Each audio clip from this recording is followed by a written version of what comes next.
Selesai super fishing itu, enaknya kita istirahat sambil ngopi. Karena hari ini kita mau menggulai sepada ikan, jadi ikannya kita ambil beberapa ekor, lalu kita bersihkan dan selanjutnya kita masak.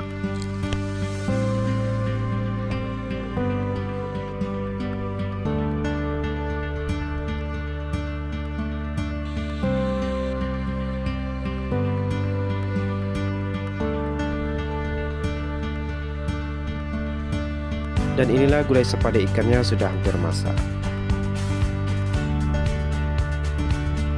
Setelah gulainya masak, gulainya siap kita hidangkan dan siap untuk kita santap.